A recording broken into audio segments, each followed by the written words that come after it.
Hi friends, ఎలా ఉన్నారు? నేను మీ సార్. చాలా మంది ఒక డౌట్ అడిగారు. అదేంటంటే, సార్, నెక్స్ట్ స్కూల్ బుక్స్ మారతాయంటున్నారు. మరి నెక్స్ట్ వచ్చే డీఎస్సీలో సిలబస్ మార్చే అవకాశం ఉందా? అని అడుగుతున్నారు. సో, నేను ఒక క్లారిటీ ఇవ్వబోతున్నాను ఈ అంశం మీద. చిన్న క్లారిటీ ఏంటంటే, ప్రస్తుతానికి స్కూల్ బుక్స్ చాలా సంవత్సరాలుగా కొనసాగుతున్నాయి. సుమారు ఒక 10 ఏళ్ల నుంచి ఇవే స్కూల్ బుక్స్ తెలంగాణలో కంటిన్యూ అవుతున్నాయి. ఇప్పుడున్నటువంటి స్కూల్ బుక్స్. అయితే 2027, 28 అకాడమిక్ ఇయర్‌లో స్కూల్ బుక్స్ మార్చేస్తామని చెప్పేసి గతంలో ప్రభుత్వం ప్రకటించింది. ఇక్కడ క్లారిటీగా మనం అర్థం చేసుకోవాల్సిందేంటంటే, స్కూల్ బుక్స్ మార్చడం అంటే 2 రకాలుగా మారుస్తారు. ఒకటి సిక్స్త్ క్లాస్ మార్చి తర్వాత అదే సెవెంత్ క్లాస్‌కి మారుస్తారు. తర్వాత ఎయిత్‌కి మారుస్తారు, నైన్త్‌కి మారుస్తారు, 10థ్‌కి మారుస్తారు. ఇట్లా ఒక్కొక్క క్లాస్‌ని అప్‌గ్రేడ్ చేస్తూ 5 ఏళ్లలో పుస్తకాలు మొత్తం మారిపోతాయి. ఇదొక పద్ధతి. రెండోదేంటంటే, ఇప్పుడున్నటువంటి లిటరేచర్ పుస్తకాలన్నిటిని కంప్లీట్‌గా తీసేసి కొత్త పుస్తకాలు అంటే కొత్త పాఠ్యాంశాలు జోడిస్తారు. ఇది రెండో పద్ధతి. ఇక డీఎస్సీ సిలబస్‌లో విషయానికొచ్చినట్లయితే మనకు ఒక క్లారిటీ ఉండాలి. ఇప్పుడున్నటువంటి డీఎస్సీలో తెలుగులో ఎట్లుంటదంటే ప్రక్రియలున్నాయి. ప్రక్రియలు ఒక 25, 30 ఉంటాయి. కానీ డీఎస్సీ సిలబస్‌లో ఒక 10, 12 ప్రక్రియలు మాత్రమే సిలబస్‌లో ఇస్తారు. అప్పుడేం జేస్తారు? ఇప్పుడున్న ప్రక్రియల్లో కొన్ని ప్రక్రియలు అలాగే ఉంటాయి. మరి కొన్ని ప్రక్రియలు తీసేసి కొత్త ప్రక్రియలు యాడ్ చేస్తారు. ఒక 3, 4 వస్తే మార్పులు అట్లా రావచ్చు అంతే. ఇదొకటి. ఇప్పుడు కవిత్వోద్యమాలున్నాయి. అవి ఒక 15, 16 దాకా ఉంటాయి. అందులో ఇప్పుడు డీఎస్సీ సిలబస్‌లో ఒక 8, 9 కవిత్వోద్యమాలున్నాయి. అయితే ఇప్పుడున్న కవిత్వోద్యమాల్లో ఒకటి, 2, 3 అట్లా కొన్ని తీసేయొచ్చు. లేకుంటే వాటికి ఇంకో 3, 4 జత చేయొచ్చు. కొత్తయి యాడ్ చేయొచ్చు. సో, ఇప్పుడు సంఘ సంస్కరణోద్యమ కవిత్వం లేదు. అయితే నెక్స్ట్ యాడ్ చేయొచ్చు. జాతీయోద్యమ కవిత్వం లేదు. యాడ్ చేయొచ్చు. భావ కవిత్వం ఉంది. తీసేయొచ్చు. అంటే తీసేయరు. కొన్ని ముఖ్యమైనయి అట్లాగే ఉంచి మిగతాయి కొన్ని యాడ్ చేయడం గాని, తీయడం గాని చేస్తారు. ఇదొక పద్ధతి. ఇక పదజాలం ఎట్టి పరిస్థితుల్లో ఏం మారదు. పదజాలం పదజాలమే. వ్యాకరణం వ్యాకరణమే. అందులో మార్పులు చేర్పులు ఉండవు. సిలబస్‌లో కూడా స్థాయి అనేది పెంచాలా, తగ్గించాలా అనేది కొన్ని ఉంటాయి. ఇక బాల వ్యాకరణం డీఎస్సీలో లేదు. బట్ జేఎల్‌డీఎల్‌లో ఉంది. ఈ బాల వ్యాకరణం ఏమైనా యాడ్ చేస్తారా? చేయరా? మరి ఈ పరిధి ఈళ్ళకి అవసరమా లేదా అని చూసుకొని నిపుణుల కమిటీ వేసిన తర్వాత అది మార్చాలా వద్దా నిర్ణయిస్తారు. ఇక్కడ మనకు క్లారిటీగా అర్థం కావాల్సిందేంటంటే, ఫస్ట్ ఆఫ్ ఆల్ ఈ సాహిత్యం మొత్తం మీద 90% ఎలాంటి మార్పులుండవు. అదే ఉంటుంది. మహా అయితే ఒక 10% చేంజెస్ వస్తాయి.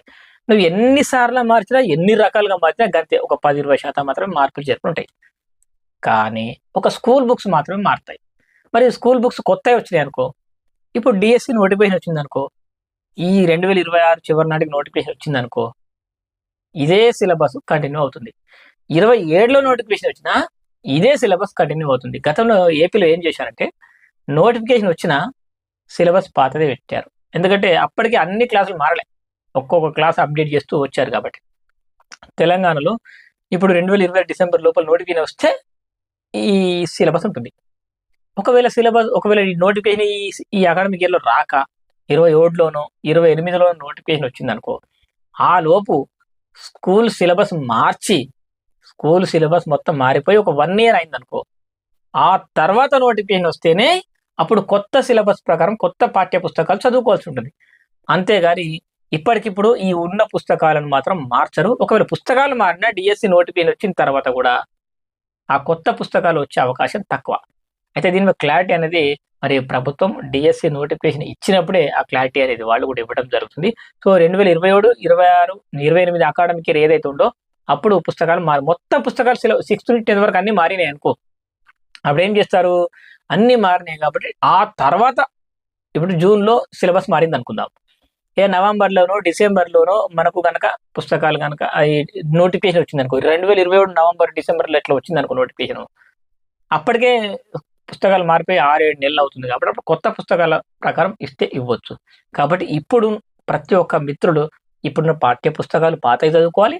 ఈ సాహిత్యం ఏదైతే ఉందో, ఈ కవిత్వోద్యమాలు, ప్రక్రియలు, వ్యాకరణాంశాలు, సో, ఇవన్నీ 100% చదువుకోవాలి. ఎన్ని సార్లు మార్చినా ఈ ఉన్న ప్రక్రియలు ఇస్తాడు. ఒకటి, 2 ఎక్కువ, తక్కువ ఇస్తాడు తప్ప అందులో ఎలాంటి మార్పు ఉండవు. ఒక స్కూల్ బుక్స్ విషయానికొస్తే ఇప్పటికిప్పుడు నోటిఫికేషన్ వచ్చే అవకాశాలు లేవు. ఒకవేళ ఈ 2027 జనవరి తర్వాత ఇట్లా నోటిఫికేషన్‌లొస్తే పాత సిలబసే కొనసాగిస్తారు. ఒకవేళ నెక్స్ట్ అకాడమిక్ ఇయర్ ఈ 2027 జూన్‌లో గనక పుస్తకాలు మొత్తం మారిపోతే, నవంబర్‌లోనో, డిసెంబర్‌లోనో గనక డిఎస్సి నోటిఫికేషన్ వస్తే అప్పటికే పుస్తకాలు వచ్చి 6, 7 నెలలు అయిపోతుంది కాబట్టి అప్పుడు గూడా మరి పాతయి ఉంచాలా? కొత్తయి ఉంచాలా? అనేది నిర్ణయిస్తారు. సో, ఇప్పుడు ప్రస్తుతానికి ఈ పుస్తకాలు మారలేవు కాబట్టి అందరూ పాత పుస్తకాలే చదువుకోండి. సిలబస్‌లో ఎలాంటి మార్పులు ఇప్పటికైతే లేవు. నాకు తెలిసి 90% సిలబస్‌లో మార్పులు ఇప్పుడేమి ఉండవు. ఒకవేళ వస్తే గనక అది ముందే ప్రకటిస్తారు. ఎందుకంటే సడెన్‌గా సిలబస్ మారేసరికి కొన్ని ఇబ్బందులొస్తాయి కాబట్టి మార్చే అవకాశాలైతే చాలా తక్కువ. సో, ఇప్పుడు ఒక క్లారిటీ వచ్చింది అనుకుంటున్నాను. మరి ఈ వీడియో గురించి మీ అభిప్రాయాన్ని కామెంట్ ద్వారా తెలియజేయండి. ఇలాంటి మరిన్ని అప్డేట్స్ కోసం మన ఛానెల్ సబ్స్క్రైబ్ చేసుకోండి. ఎవరైనా డీఎస్సీకి ప్రిపేర్ అయ్యే అభ్యర్థులుంటే మన ఛానెల్‌లో ఆన్‌లైన్ ఎగ్జామ్స్ ఉన్నాయి. సో, మీకు కావాల్సిన గైడెన్స్ కూడా అందుబాటులో ఉంటుంది.